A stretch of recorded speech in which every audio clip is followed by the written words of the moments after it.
కారం రంగు రుచితో ఉంటుంది. ఆచి మిరపపొడి అదరగొట్టే కారం రంగు రుచి. పాకిస్తాన్ కుటీల నీతి అందరికీ తెలుసు. ఆపరేషన్ సింధూర్ సమయంలో కూడా తన దుష్ట పన్నాగాన్ని మరోసారి బయట పెట్టుకుంది.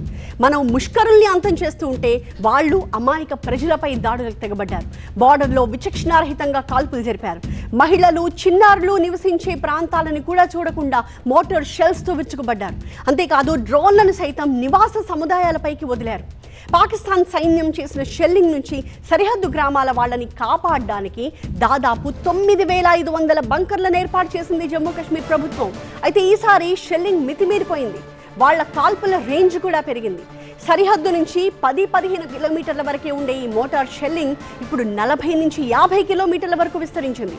దీంతో ఆ ప్రాంతాల్లో ఉన్నవారు ప్రాణాలు వదలాల్సి వచ్చింది. పదుల సంఖ్యలో జనం గాయాల పాలయ్యారు. ముఖ్యంగా పూంచ్, రాజౌరి, ఉరీ సెక్టర్లలో బాధితులు అధికంగా మనకు కనిపిస్తూ ఉన్నారు.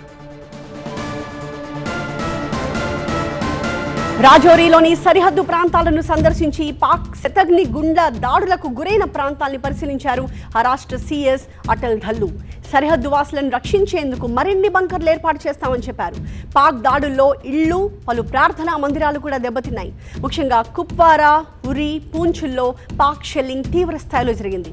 దీంతో ఇళ్లు దెబ్బతిన్నాయి. మనుషులతో పాటు పశు సంపద కూడా మనం చాలా కోల్పోయాం.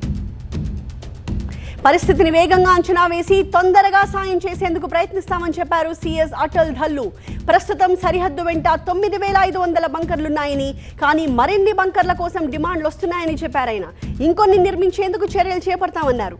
అంతకు ముందే రాజౌరిలోని పలు గ్రామాల్లో పేలకుండా ఉండిపోయిన బాంబులు, శతఘ్నులను భారత సైన్యం నిర్వీర్యం చేసింది. पहले बंकर्स की बात है कि लोगों को प्रोटेक्ट करने के लिए उसको कई सारे तो बने हुए हैं, लेकिन और चीज़ हम इसमें और तेज़ी लाएंगे, क्योंकि पहले ये पता नहीं था कि किस रेंज तक ये लोग फायरिंग कर सकते हैं. इस बार ही रेंज बढ़ा दी है, तो इसलिए जो जिन एरियाज़ में पहले बंकर नहीं भी थे वहाँ भी बंकर लगवाए चाहिए. బంకర్ల నిర్మాణం అంటే ఈజీ కాదు. భూమి లోపల ఒక కుటుంబం పట్టేంత స్థలంలో పటిష్టంగా వీటిని నిర్మించాల్సి ఉంటుంది. మొత్తం కాంక్రీట్తోనే నిర్మాణం చేపడతారు. అలాగే స్టీల్ని కూడా ఉపయోగిస్తారు. వాటర్ ప్రూఫింగ్ ఉండాలి. మోటార్ షెల్స్, గ్రెనేడ్లు, చిన్నపాటి మిసైల్స్ దాడుల్ని సైతం అది తట్టుకునేలా నిర్మాణం ఉంటుంది. జమ్మూ కాశ్మీర్లో పెహల్గాం ఉగ్రదాడి తర్వాతి రోజు నుంచే బంకర్లను శుభ్రం చేసుకుని అందులో అన్ని రకాల సరుకుల్ని చేరవేసుకున్నారు ప్రజలు. ఆపరేషన్ సింధూర్కి 2 రోజుల ముందు ప్రభుత్వం మాక్ డ్రిల్స్కి పిలుపునిచ్చింది. ఆ సమయంలో బంకర్లలోకి వెళ్లడం ఎలా అనే విషయాన్ని కూడా స్థానిక పోలీసులు, డిఆర్ఎఫ్, ఫైర్ సిబ్బంది చేసి చూపించారు.